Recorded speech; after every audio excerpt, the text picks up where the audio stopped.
At 0742 on March 6, 1945, Corporal Clarence Smouyer huddled inside the turret of an M26 Pershing tank in the debris-clogged streets of Cologne, observing a German Panther crew swing their 75mm gun toward an intersection where two American Shermans had just halted. 21 years old, 7 months of combat across France and Germany, 5 enemy tanks destroyed, Smouyer watched as the Panther fired twice, both rounds ripping through the lead Sherman's gun shield within inches of one another, killing 3 American crewmen instantly, while the commander attempted to escape with his left leg severed below the knee. Smouyer had grown up in Porterville, Pennsylvania, in coal country where his father worked underground. He had never been in a fistfight and had hunted only once, for rabbit, feeling sick afterward. Now he sat behind the gun sight of America's most powerful tank, watching smoke billow from a Sherman crew compartment 2 streets away. By March 1945, the U.S. Army had lost thousands of Sherman tanks to German weapons. The Panther outweighed the Sherman by 10 tons, and the Tiger weighed even more. While German 75mm and 88mm guns could penetrate Sherman armor at distances where American 75mm rounds simply bounced off German steel. During the Battle of the Bulge 3 months earlier, American tank battalions had been shattered, entire companies losing half their vehicles in single engagements, and crew survival statistics told the truth. If your Sherman was hit,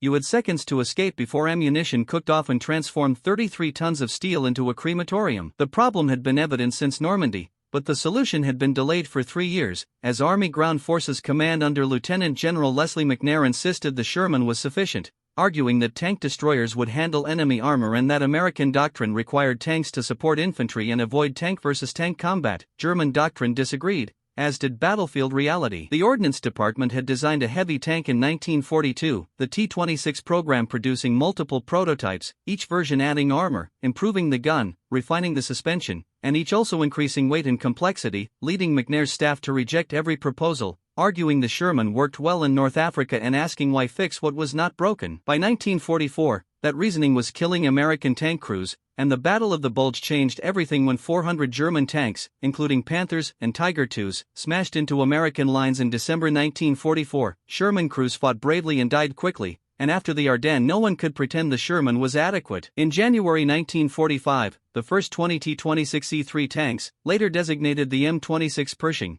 arrived at the Belgian port of Antwerp, and General Omar Bradley divided them between 2 veteran divisions, 10 to the 3rd Armored and 10 to the 9th Armored, with the tanks reaching a maintenance facility near Aachen, Germany, on February 17. Division commanders selected their best crews for training, and although the Pershing had a different transmission than the Sherman, the controls were similar. Each crew fired 28 rounds to familiarize themselves with the 90mm main gun, whose flash was brighter, recoil heavier, and noise intense enough to make ears ring even through an intercom headset. Smouyer remembered his first test firing, when a farmhouse stood 12,200 yards downrange and Major General Maurice Rose, commander of the 3rd Armored Division, stood 20 feet behind the tank with his staff. Having designated the farmhouse chimney as the target, Smouyer centered the reticle and squeezed the trigger, the muzzle blast flattening Rose and every nearby officer onto their backs as the chimney exploded into fragments, after which Rose stood, brushed dirt from his uniform, and grinned, while Smouyer destroyed 2 more chimneys at longer range, leading Rose to approve the Pershing for combat. If you want to see how Smouyer's experimental tank performed in the streets of Cologne, please hit that like button,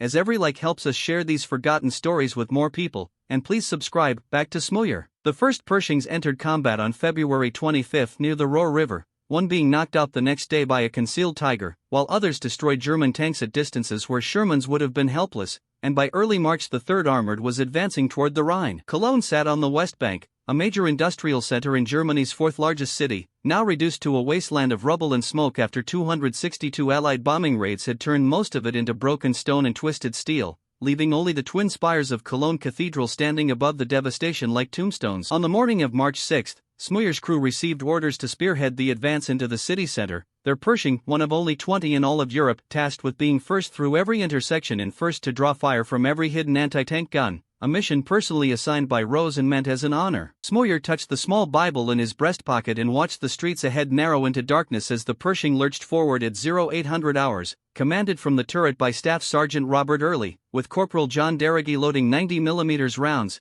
Private Homer Davis assisting on the bow machine gun, Private William McVeigh driving, and Smouyer manning the main gun. They had been a crew since September 1944, fighting through Normandy hedgerows and Ardennes snowdrifts in a Sherman, receiving the Pershing only 3 weeks earlier and naming it Eagle 7 after the Philadelphia Eagles. Before the war, Cologne had housed 1 million people, now perhaps 40,000 remained, hiding in cellars and subway tunnels beneath mountains of rubble, with streets turned into canyons of shattered masonry, collapsed apartment blocks choking roadways, tramlines twisted skyward like metal vines, and every intersection offering a dozen firing positions for German Panzerfaust teams. Every basement window potentially concealing an 88mm anti-tank gun. The 3rd Armored Division had entered Cologne's outskirts on March 2, followed by 4 days of house-to-house combat as German defenders exploited the city's infrastructure, using underground pedestrian tunnels, called mouse trails by soldiers, to appear behind American lines, attack, and vanish underground before responses could be mounted. While snipers fired from church steeples and factory smokestacks and anti-tank crews waited for vehicles to pass before firing into thin rear armor. The Pershing strengths were clear 4 inches of frontal armor, double that of the Sherman, and a 90mm gun capable of penetrating any German tank at combat range, but in urban fighting those advantages mattered less,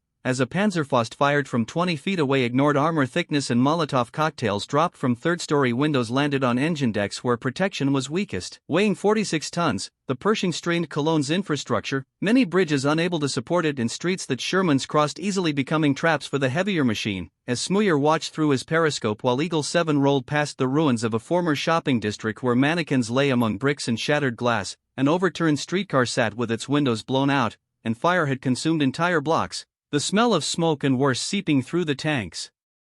Ventilation system. Every 40 yards the Pershing halted while McVeigh checked for hazards, as rubble could conceal mines and shell craters could snap a track, while the radio crackled with reports of Shermans clearing side streets and infantry squads advancing building to building. German resistance was lighter than expected, most Wehrmacht units having withdrawn across the Rhine during the night, bridges rigged with demolition charges and engineers waiting for the order to destroy them, leaving only rear guard units west of the river, volunteers sworn to fight to the last round, as Eagle 7 rounded a corner into a wider avenue where the twin spires of Cologne Cathedral rose ahead, perhaps half a mile distant, a medieval structure that had survived 262 bombing raids through what many called a miracle, standing intact amid the ruins its Gothic towers were.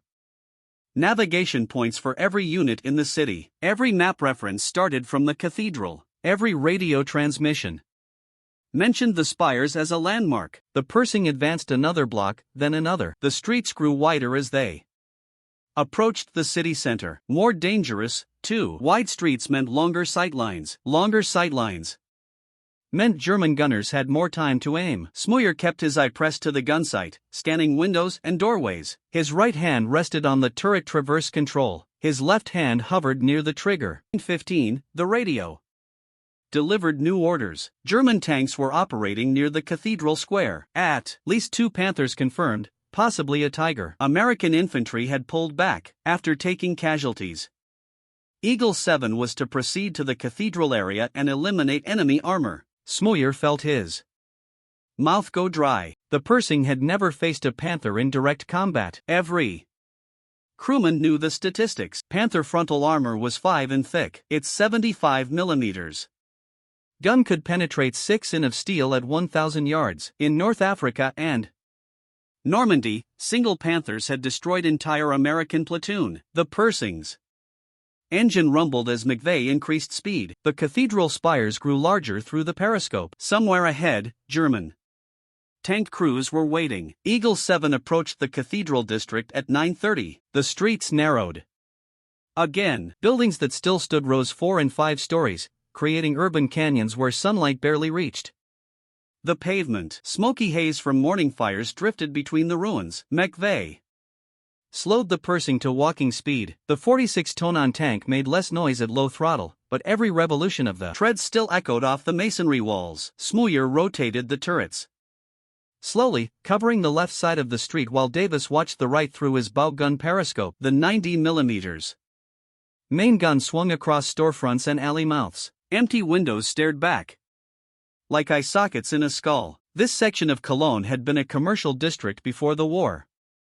Department stores, cafes, office buildings. Now it was a maze of collapse and shadow where any doorway could hide a Panzerfaust team. The radio transmitted in short bursts. 2 companies of American infantry were pinned down 3 blocks east of the cathedral. German machine gunfire from multiple positions, mortar rounds falling on their location. They needed armor support, but no Shermans could reach them. The approach streets were blocked by rubble. Only the wider avenue that Eagle 7 was following provided a clear path to the Cathedral Square. Another transmission came through. 2 Sherman tanks from F Company had attempted to reach the cathedral from the north. Both were operating without infantry support. Dangerous in urban terrain, but F Company's riflemen were engaged elsewhere. The Shermans had orders to reconnoiter the square, identify enemy positions, then withdraw and wait for reinforcements. Early acknowledged the transmission. Eagle 7 would link up with the F Company Shermans near the cathedral. 3 American tanks could suppress enemy positions long enough for infantry to advance. The kind of operation the 3rd Armored had executed successfully dozens of times since Normandy. The Pershing rolled past a burned-out German half-track. Its crew lay nearby, killed by American machine gun fire sometime in the previous 24 hours. Beyond the half-track, the street opened into a small plaza. A fountain stood in the center, dry and pockmarked with shell fragments. The avenue continued straight ahead toward the cathedral spires. At 0947, Smouyer heard the sound through his headset. 2 rapid booms, heavy caliber, echoing from somewhere ahead. Then silence, then a 3rd boom. Tank, gunfire. Definitely tank gunfire. The characteristic crack thump of high-velocity rounds hitting armor plate followed. A moment later, the radio erupted with frantic transmissions. F Company Sherman had been hit. Crew bailing out. 2nd Sherman taking fire. German tank position unknown but close to the cathedral. All units advised. Panther operating in cathedral vicinity. Early's voice came through the intercom. Calm despite the situation. Eagle 7 would continue forward. They were the only American tank in position to engage. The F Company Shermans were likely destroyed or disabled. Infantry could not advance while a German tank controlled the square. The mission had not changed. Eliminate enemy armor. The Pershing accelerated slightly, still slow by open field standards, but faster than the careful pace they had maintained. Speed meant noise. Noise meant the Germans would hear them coming, but speed also meant less time exposed in any single position. Urban combat was a calculation of risks. Smouyer checked his ammunition. The ready rack held 6 90mm rounds within arm's reach, 3 armor-piercing, 3 high-explosive. Duragi had positioned more rounds throughout the turret, organized by type. In a prolonged engagement, they could fire 20 rounds before needing to restock from hull storage. Against a Panther, the fight would likely end after the first 2 or 3 shots. Either Eagle 7 would destroy the German tank quickly, or the German tank would destroy Eagle 7. Armor versus armor combat rarely lasted long. The street ahead curved slightly left. Beyond the curve, the cathedral square would be visible. Somewhere in that square, or on the streets adjacent to it, a Panther crew was waiting. They had already killed at least 3 American tankers. They knew more Americans were coming. Smouyer pressed his eye against the rubber cushion of the gun sight. His finger moved to the trigger. The turret traverse control felt solid under his right hand. Eagle 7 rounded the curve at 15 miles per hour, tracks clanking on the broken pavement, exhaust streaming from the engine grills. The cathedral spires filled the forward vision blocks. The cathedral square came into view at 0952. The Gothic structure dominated the skyline, its twin spires rising 516 feet above the rubble. The plaza in front of the cathedral measured roughly 300 yards across. Once it had been paved with stone, now shell craters and debris covered the surface. The Hohenzollern Bridge was visible beyond the cathedral, spanning the Rhine. German engineers had rigged it with enough explosives to drop the entire structure into the river. Smoke drifted across the square from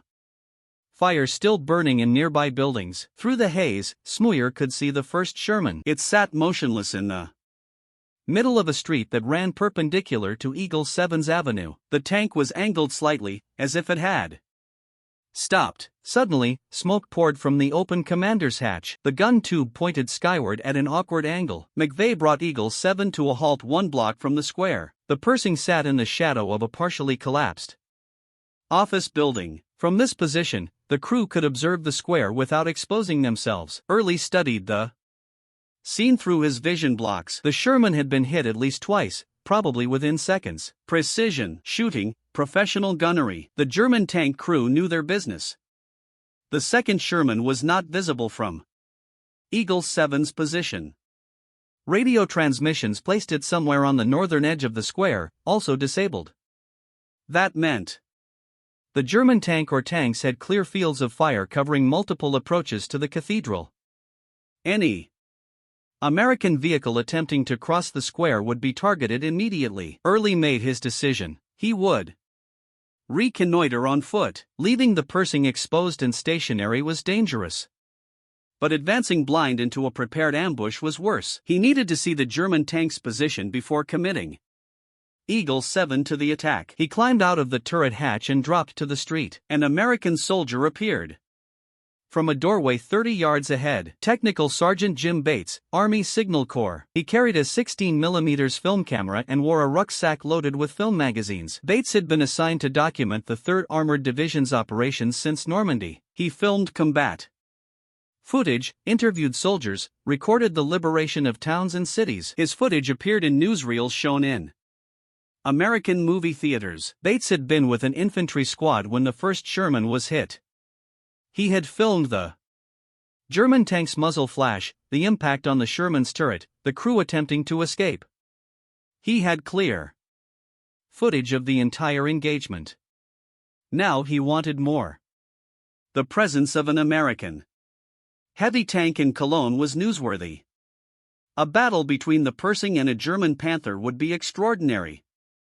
Early and Bates moved forward together, staying close to the building walls. They reached a corner where they could observe the cathedral square without exposing themselves. Early scanned the plaza methodically. The disabled Sherman was clearly visible. Beyond it, partially concealed by a side street, he spotted the Panther. The German tank sat in perfect ambush position, its gun faced down the avenue where the Shermans had approached. The 75mm barrel extended from the angular turret like a finger pointing at the kill zone. The Panther's crew had chosen their position carefully. They could cover the entire square while remaining partially hidden. Any American tank entering from the north would expose its vulnerable side armor. Early studied the geometry.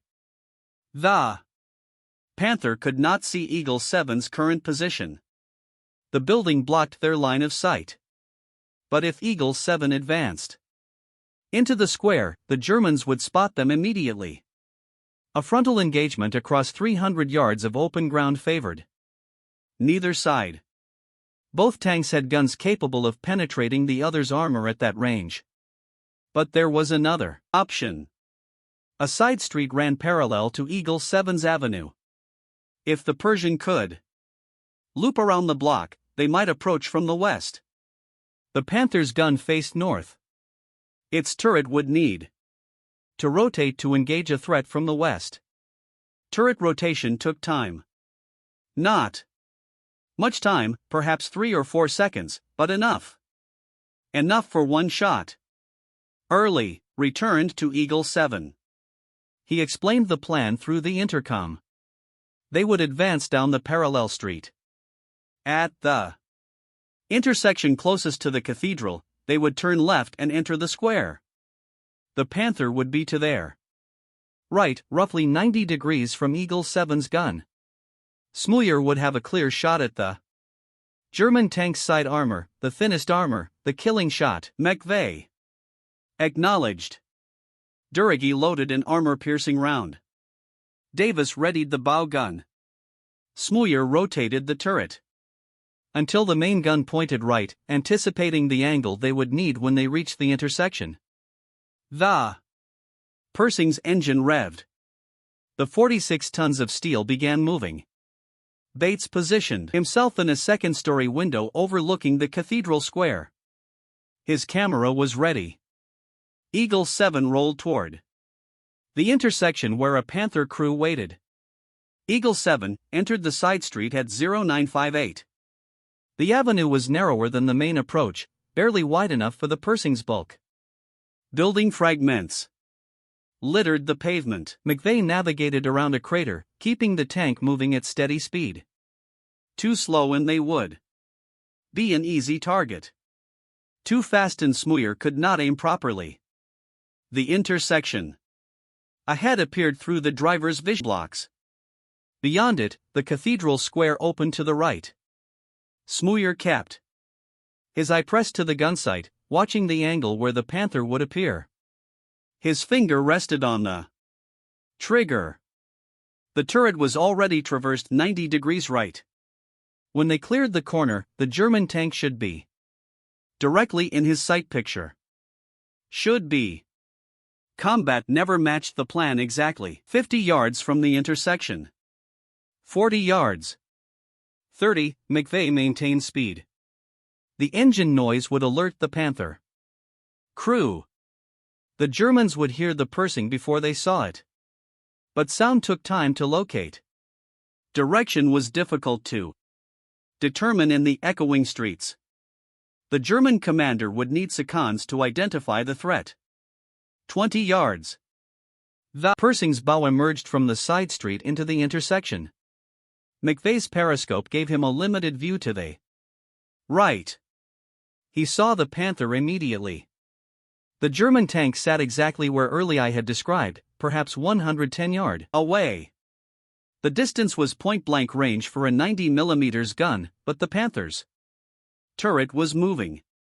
The long gun barrel was rotating toward them. Someone in the German tank had spotted the Persing faster than expected. McVeigh made a split-second decision. He did not stop the tank. Stopping would make Eagle 7 stationary. A stationary tank was a dead tank. He gunned the throttle instead. The Persing lurched forward into the intersection, crossing the German tank's line of fire. Smooyer saw the Panther appear in his sight, the angular turret. The long gun, the dark muzzle swinging toward him. Every instinct screamed that he was looking directly down the barrel of a 75mm cannon that could penetrate his armor at this range. Training took over.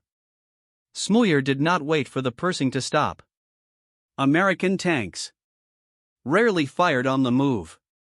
The gun was not stabilized. Accuracy dropped significantly when the vehicle was moving, but stopping meant dying. He compensated for the motion, led the target slightly, and squeezed the trigger. The 90mm gun fired at 0959 and 12 seconds. The armor-piercing round crossed 110 yards of open space in a fraction of a second. It struck the Panther's turret face just below the gun mantlet. The impact was visible even through the muzzle flash and smoke. A shower of sparks erupted from the point of contact. Metal fragments spalled off the interior surface, turning into shrapnel inside the crew compartment. Inside the Panther, Oberleutnant Wilhelm Bartelborth tried to process what he was seeing. The tank that had appeared in the intersection was too low and angular to be a Sherman. It looked almost German. He hesitated. Was it friendly? The question lasted perhaps half a second. Then the impact came. McVeigh brought the Persing to a stop in the middle of the intersection. Fully exposed now. No cover. But stationary. Meant Smooyer could aim properly. Durigi already had another armor-piercing round in his hands. The breech was open. He slammed the round home and locked the breech.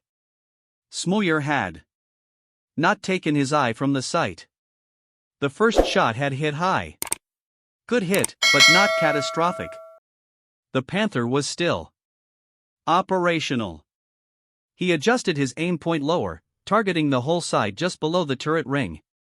The Panther's side armor was thinner than the front, 40mm instead of 80. The 90mm gun could penetrate 40mm easily.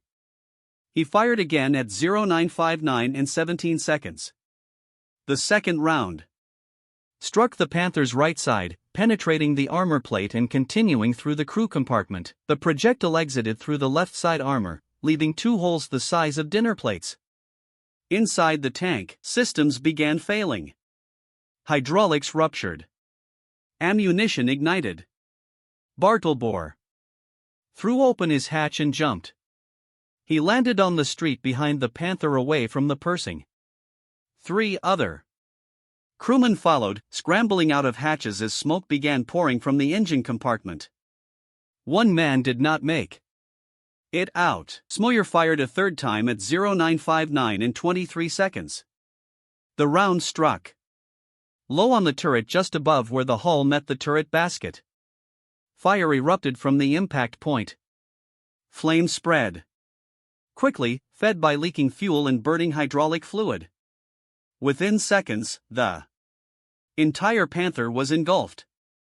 In the second-story window, Jim Bates kept his camera running. He had captured the entire engagement. 45 seconds from the first shot to the Panther burning. The film showed everything.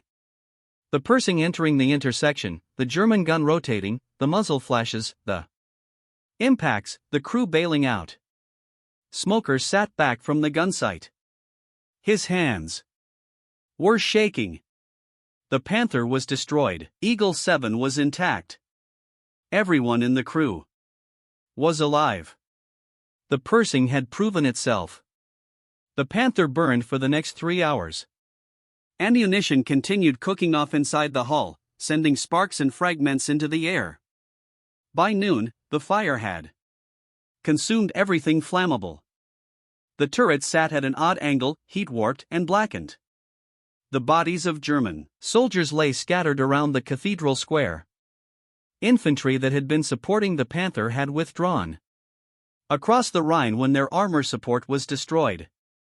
American troops moved into the area by early afternoon. Bates descended from his observation post and approached Eagle 7. The crew stood outside the Persing, smoking cigarettes and checking the tank for damage. They had taken no hits. The Panther had never fired. Bartelborth's hesitation had cost his crew those critical seconds. Bates filmed the crew posing near their tank. Smoyer stood to the side, uncomfortable with the attention. By 1400 hours, additional American units had secured the cathedral area. Engineers began checking the Hohenzollern Bridge for demolition charges. Infantry squads cleared buildings methodically. Resistance was light. Most German forces had retreated during the engagement with the Panther. The sound of heavy tank guns in the city center had told them their defensive position was collapsing. But the battle for Cologne was not finished. German units still held portions of the city east of the cathedral. Isolated strong points needed to be eliminated. Eagle 7 received orders to continue the advance. The crew remounted. McVeigh started the engine. The Persing rolled deeper into the ruined city. At 1432, Eagle 7 entered a narrow street blocks from the cathedral. Buildings rose on both sides, creating a corridor barely wider than the tank itself. The street opened into a small intersection. Beyond the intersection, the route continued toward the Rhine riverbank. A black automobile appeared suddenly from a side street, racing across the intersection. The car was moving at high speed, weaving between debris. To Smoyer, it looked like a staff car. German officers used similar vehicles to move between command posts. In urban combat, any unidentified vehicle was a potential threat. Civilians had been evacuated weeks ago. Anyone still in Cologne was either a combatant or supporting the German war effort. Smoyer opened fire with the coaxial machine gun. Tracer rounds streaked across the intersection. Several hit the car's body panels. Glass shattered, but the vehicle did not stop. It continued across the intersection, disappearing down another street. At the same moment, from a concealed position to Smoyer's left, a German Panzer IV fired its machine gun at the same car. The tank sat hidden behind a partially collapsed building, invisible to Eagle 7. Its crew had also spotted the automobile and engaged. The combined fire from both tanks razed the vehicle. The car jerked to a stop. The driver slumped over the wheel. A passenger door opened. A figure fell onto the street. and did not move. Smüyer saw the muzzle flash from the German tank. A Panzer IV. Older model, probably a Mark V, not as dangerous as the Panther, but still capable of destroying a Sherman. Against a Pershing, the odds favored the American tank. But the Panzer's position was good. It had cover. Eagle 7 sat exposed in the street. The German tank began to withdraw, backing deeper into its concealed position behind the collapsed building. Smüyer could see only the front portion of the hole, not enough to guarantee a killing shot. The Panzer disappeared completely behind the rubble. McVeigh tried to maneuver the Pershing for a better angle, but the narrow street limited movement. The building that concealed the German tank was a 4-story residential structure. The front facade had collapsed, but the rear portion still stood. Interior walls were visible through the gap. The Panzer was somewhere behind those walls, repositioning for another shot. Smüyer made a decision. He could not see the German tank, but he could see the building. He rotated the turret until the 90mm gun pointed at the base of the standing wall section. The high explosive round in the breech was designed to destroy fortifications and buildings. He aimed for the corner support where the wall structural integrity was weakest. The gun fired at 14:34 in 48 seconds. The high explosive round detonated against the brick and concrete. The explosion removed a section of the corner support approximately 6 feet wide. For a moment, nothing happened. Then physics took over. Without the corner support, the entire wall section lost stability. 4 stories of masonry and wooden beams began to collapse inward. The building fell onto itself in a cascade of dust and fragments. Tons of rubble crashed down, filling the space where the Panzer IV had been concealed. The noise echoed through the street like thunder. Dust clouds billowed outward, obscuring visibility for several seconds. When the dust cleared, the building was gone. In its place sat a mountain of broken stone and twisted metal. Somewhere beneath that pile, a German tank sat buried. Inside that tank, 18-year-old machine gunner Gustav Schaefer and his commander had seconds to escape before the rubble sealed them inside. Schaefer and his tank commander clawed their way out of the Panzer IV through the turret hatch. Rubble covered the tank's hull. Dust filled the air so thick it was difficult to breathe. They scrambled over broken masonry and twisted steel beams, moving away from the American tank before more rounds came. The rest of their crew remained inside the buried vehicle, attempting to extract themselves through other hatches. Within minutes, all 4 crew members had escaped. They disappeared into the ruins, making their way toward the Rhine. By nightfall, they had crossed the river and surrendered to American military police. Eagle 7 continued operations in Cologne for another 2 days.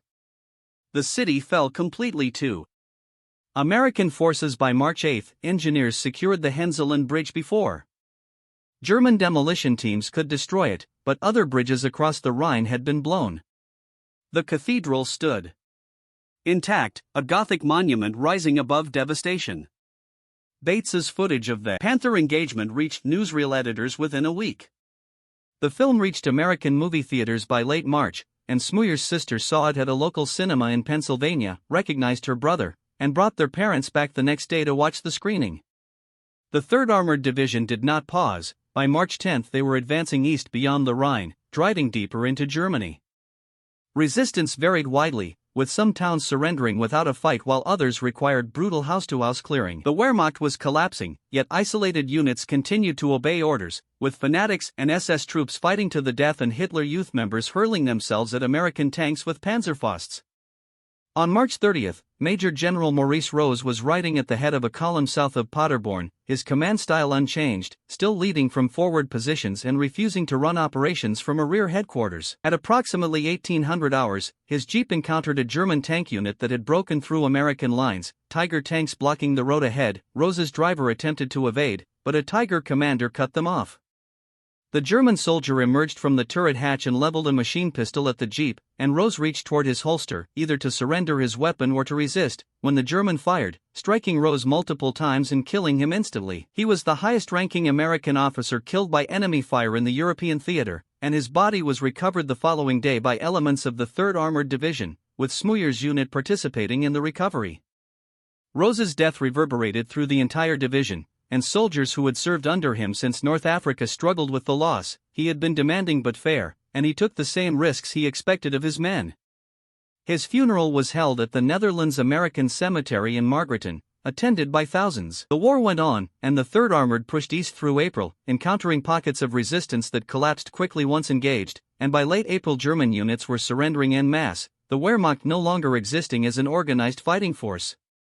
On May 7, Germany surrendered unconditionally, and May 8 was declared Victory in Europe Day. Smeuer remained in Germany through the summer as part of the occupation force, and Eagle 7 was eventually shipped back to the United States for display and analysis, as the Ordnance Department wanted to study the Pershing's combat performance, with engineers documenting every scratch and dent in the armor, ballistic experts measuring barrel wear, and maintenance crews recording mechanical issues. By September 1945, Smeuer received orders to return home, sailing from Bremerhaven to New York aboard a troop transport on an 8-day voyage, arriving at Fort Dix, New Jersey, for processing, and within a week receiving his discharge papers. Corporal Clarence Smeuer, United States Army, service number 334900086, was released from active duty on September 24, 1945, and returned to Pennsylvania, to Laheyton where his parents still lived, to familiar streets and people who remembered him as the quiet kid who had never wanted to fight. He found work at a cement plant, married Melba Whitehead in 1946, and they had 3 children. He rarely spoke about the war, but the war was not finished with him, and at night he dreamed of Cologne, of the cathedral spires rising through smoke, of the Panther burning in the square, of a black automobile racing across an intersection caught between American and German guns, and of a figure falling from the passenger door onto the cobblestones, an image that would haunt Clarence for the next 68 years. For decades, Smeuer carried the burden of that moment, the woman in the car, the figure that fell into the street. He did not know who she was or whether his bullets had killed her or German tank fire was responsible, only that she was dead and that he had pulled the trigger. His wife Melba noticed the nightmares, as he would wake swinging his fists at enemies only he could see, the memories so vivid that decades felt like days. His son Barry died of a heroin overdose in the 1970s, and Melba developed Alzheimer's disease and eventually forgot his name, passing away in 2017 after 71 years of marriage, leaving the people who had anchored Smeuer's civilian life gone while the war remained. In 1996, at age 73, Smeuer saw Jim Bates's footage of Cologne for the first time, a documentary about the 3rd Armored Division that included the cathedral duel, but also revealed something Smeuer had never clearly seen during the battle: the black automobile, the machine gun fire, the passenger falling from the car, a young woman, dead. The image confirmed what Smeuer had feared for 50 years, that he had killed a civilian, and while the realization was crushing, it also created a need for resolution, as he wanted to know who she was, to apologize to her family, and to seek forgiveness he did not believe he deserved. In 2013, at age 89, Smeuer returned to Cologne, where a German journalist had researched the incident and identified the victim as Katharina Esser, 26 years old, the youngest of 4 sisters, who had cared for her parents while her sisters married and started families, worked as a grocery store clerk, and took night classes in home economics. On March 6, 1945, she and her boss had attempted to flee the city and were caught in the crossfire. The journalist arranged a meeting at Esser's grave, and Smeuer arrived expecting to be alone with his guilt, only to find Gustav Schaefer waiting for him, the German gunner whose Panzer IV had also fired at the car and the man who had been buried under rubble when Smeuer collapsed the building. They were both decades older than they had been in 1945, both carrying the same memory, both believing they had killed Katharina Esser, and they met on the cathedral steps where Smeuer extended his hand and Schaefer took it, walking together to the mass grave where Esser was buried with other civilian casualties. Neither man knew whose bullets had killed her, perhaps both, perhaps neither, as the chaos of urban combat made certainty impossible, but what mattered was that they had both fired, sharing responsibility and guilt. Schaefer placed yellow roses on the grave, and Smeuer knelt to do the same but lost his balance, Schaefer catching him before he fell,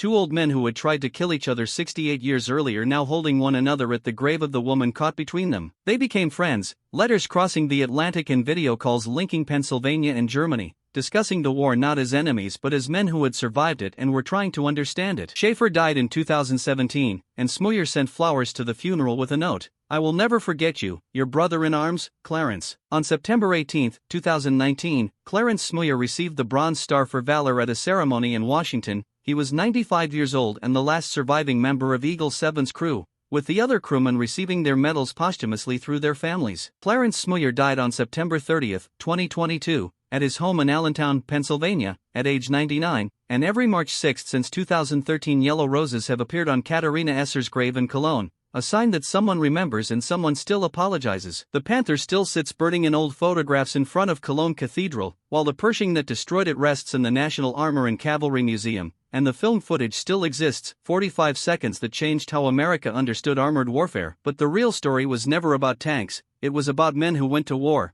killed because they were ordered to, and spent the rest of their lives trying to make peace with what they had done. If this story moved you the way it moved us, do me a favor and hit that like button, because every single like tells YouTube to show this story to more people. Hit subscribe and turn on notifications, as we are rescuing forgotten stories from dusty archives every single day, stories about tank gunners who never wanted to fight but became the best at what they did, real people with real heroism, real guilt, and real redemption. Drop a comment right now and tell us where you are watching from, whether the United States, the United Kingdom, Canada, or Australia, as our community spans the entire world, and you are not just a viewer but part of keeping these memories alive. So tell us your location, tell us if someone in your family served, and let us know you are here. Thank you for watching, and thank you for making sure Clarence Smouyer and Katharina Esser do not fade into silence, because these people deserve to be remembered, and you are helping make that happen.